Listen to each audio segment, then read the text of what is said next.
réew au demain par exemple un président pleinement responsable que dina wàññi tension bi mais il y a beaucoup à faire avec ces gens parce que duñu mënul xamuñu luy état xamuñu luy xaalis dafa mel ni ay xale yi nga xam ni da nga leen yóbbu booru géej ni leen def leen ma lii ñoom ñu jël suuf si di fo mais ce n'est pas possible cette réalité là musul am Afrique dans les pays fi ñu sonne ñun on a connu des républiques ñun sénégalais ak sunu ngandu oui les républiques bananières Gondwana quand on disait Gondwana en Afrique c'était pas le Sénégal mais ñun dañu sàggan di nelaw ba léegi ñun ñooy Gondwana wala beneen réew il faut qu'on se rattrape même bu fekkee affaire bi jeex na il faut qu'on revienne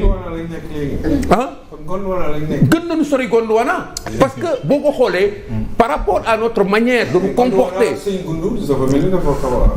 na jege en tout cas par rapport à notre manière nous de nous comporter au niveau de l'État les Ivoiriens se moquent de nous les réseaux sociaux se moquent de nous et on nous traite d'ignorants. Il faut qu'on revienne à mieux comprendre que on ne peut pas élire n'importe qui. Exactement. On va faire avec le président Bassirou Diomaye Faye parce que je me rends compte de ce que il y en a qui choisissent de vouloir bricoler quelque chose pour que ça continue. Je suis pas d'accord. Non, pour que ça marche. Non, pour que ça continue. Non, ça marche. Non, débat boobu duñ ko reprendre. J'ai dit je suis pas d'accord. Moi, ce que je voudrais, c'est que nous démarrions ici avec une prise de conscience sérieuse. Que Sénégalais xam ni am réew enfin. On a commis l'erreur de nous tromper en confiant un pays mais réew fi ka Senghor bàyyi Abdou Diouf bàyyi ko fi Abdoulaye Wade bàyyi ko fi Macky Sall ñëw teg ko fi suñu wàccee foofu rek on a déconné et on a dérapé. Alors la solution se trouve ailleurs. Nous sommes en plein dans cette crise là. Il faut qu'elle nous appelle autre chose. Bien dit. Merci. Bachir rapidement.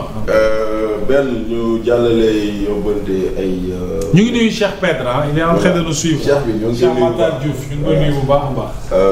Yóbbante les coordinateurs des maisons de justice ndaxte xam nga y a 34 maisons de justice dans ce pays là ñu nga xam ne ñi dañ leen waroon recruter dans la fonction publique ils en ont recruté 9 xaw ma mu des 23 yi nga xam ne ils sont toujours pas recrutés mais ñu dem recruter ñeneen à la fonction publique alors que ministère de la justice dafa ne les coordinateurs des maisons de justice déjà en place ñoom la ñu bëgg ñu dugal leen fonction publique donc loolu moom def nañ ci sax benn lettre ouverte boo xam ne kii nañ ko partagé woon nañ ko semaine bii nii ci biir média yi bu loolu jàllee pour en revenir à comme je dis nee naa leen les eurobonds ne sont qu'une infime partie dans la situation économique nee naa leen nous vivons 5 crises xam nga loolu laa leen wax sànq nous vivons 5 crises nous vivons une crise sécuritaire nous vivons une crise sociale, nous vivons une crise politique, nous vivons une crise judiciaire et nous vivons une crise économique.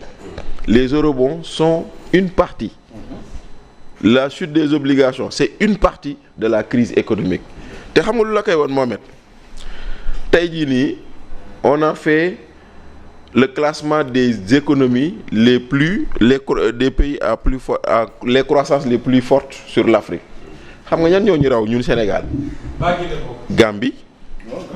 Gambie moo ñu raw Adama Barrow moo ñu raw Guinée moo ñu raw Niger moo ñu raw. Niger ak situation bi toll nii. mais oui mu ngi nii le Niger a fait 6,6 de croissance. xam nga ñoo raw. 6,6 de croissance. Le Bénin a fait 7 points de croissance. C'est-à-dire le Sénégal fait 6% de croissance. waaw xaar maa ngi ñëw le Sénégal fait 6% de croissance la Gambie fait 6% de croissance la Guinée mais problème bi mooy la Gambie n'a pas de pétrole. La croissance réelle du Sénégal c'est pas 6%. C'est 3%. Porté par les hydrocarbures. La croissance est portée par les hydrocarbures. Donc sans les hydrocarbures lambay ñaaw. C'est plus de 3%. Oui 3,4 3,5. Yéegul foofu. mais la croissance même bu nekkee Jibril même bu nekkee Jibril yéegul foofu. yow Gambie la Jibril. La croissance Jibril. Ils ont dit en 2025. Ils ont dit en 2025 le Sénégal a fait 6% de croissance. Maintenant dans les 6% de croissance. Il y a les hydrocarbures. Buñ ko jëlee au moins 2% ou au moins 3%. boobu ñu génnee. waaw sans les hydrocarbures lambay ñaaw. ñu jëli pon bi maintenant kon nag voilà moo tax ñu jëli pon bi le véritable débat. Et c'est la raison pour laquelle nous on pense qu'il nous faut, comme dirait l'autre, faire de l'économie d'abord et la politique après. Oui. Il faut penser économie, il faut penser développement avant de penser querelle politicienne. Très bien. Kon nag loolu noonu day wane ni les priorités c'est pas de dire Ousmane Sonko a boudé ou Diomaye garde le truc, c'est pas de dire les militants de Pastef ils sont dans le qui-vive ñu ngi fi nekk naan alhamdulilah nu mu tuddati. jubóo mi ngi am waxtaan mi ngi am les pourparlers ñu ngi non mais non c'est pas ça. sant yàlla ak ay alhamdulilah non. non mais on est dans une république ou non justement c'est-à-dire que il nous faut comprendre que il y a des choses qui nous échappent. Il y a des choses qui nous échappent. Ouais, quand même. C'est ce qui nous échappe là ñu ngi ci toog di ko xool nii xam. mais il y a certains qui sont au balcon. et puis di xool Sénégal. mais non boo demee xoolal teg seen popcorn mais di leen rek. boo demee ba xool ni tey jii nii des pays qui sont dans des dictatures. ay Niger. di la raw ay Gambie di la raw. quand même ci ay croissance. ay Guinée di la raw ci ay croissance donc ça veut dire que. il y a un problème. il y a un problème. très bien. et ce problème là. On est à 8,4% nominal. À peu près 5 à 4. Non waxuma baax na.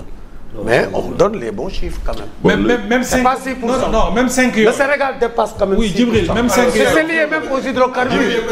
Djibi. Oui, c'est lié aux hydrocarbures. Djibi, le chiffre que je donne, c'est l'agence Sika Finance qui l'a donné. Moi, je te donne les chiffres de l'ANSD. Voilà. Non, mais ça, c'est pas important. La croissance est extravertie. On peut démontrer par A plus B que c'est lié, c'est tiré, c'est une croissance. C'est clair. Mais quand même, partout dans ce pays. ñëpp xam nañ ne dañu nekk sous perfusion. tout le monde le sait. ñu ngi ci diggante dund ak dee. dund ak dee lañ nekk kooku ñëpp xam nañ wax ngeen jànq rek ñi ngeen xamante ni ba léegi fayeeku wuñu. loolu moo am actuellement ci réew mi. gis ngeen tey les travailleurs de l'IPRES. IPRES ñëpp xam nañ li muy représenté réserve bi mu am yéen ñëpp xam ngeen ko les travailleurs les retraités actuellement ñoom ñëpp ñu ngi kaas xam nga li am IPRES yow si xaalis est-ce que xam nga ko yow amoo ko dinañ am occasion ñëwaat inchallah. C'est les mêmes DG les mêmes. maintenant da ngeen wax l'essentiel. waaw. mais dama xam nga parfois da ngay illustrer li ngay wax par ay nit dafa am ñaar ñu wax ci semaine bi. kenn ki mooy ancien ministre du plan. Ibrahima Sall. un excellent économiste. ñu invité ko dégg ngeen mu wax. ci moom laa déggee ne après discours Ousmane Sonko bi ci la investisseurs yu bari daw. Mohamed, loolu wax nañ ko fi plusieurs fois. waaw mais ça va porte plus. waaw non c'est-à-dire que moom ministère de mais quand même. non ba mu koy wax man quand je l'ai écouté j'étais fier de moi. parce que effectivement Ibrahima Sall man dama ko fan. mais c'est ça. dama ko bëgg. quand j'étais étudiant. dañ ko doon invité à l'université muy def ay conférences. bien sûr mais j'étais fier de moi parce que quand je l'ai écouté. j'ai dit quand même c'est des discours que nous avons. il t'a donné raison. waaw mais yooyu dafa am solo. mu wax la loo xamante ni ne ñoom ñëpp kenn weddiwu ko. ne la ñii di wax dette cassée sax mais dama xamul ci ban réew lañ nekk. premier ministre dañ ku ko fi wax dañ la. waaw fëgg ci maintenant bi mu mag loolu la Ibrahima Sall wax. Sonko da ne ku wax dette cassée dañ la war a tëj. fëgg ci kaso bi.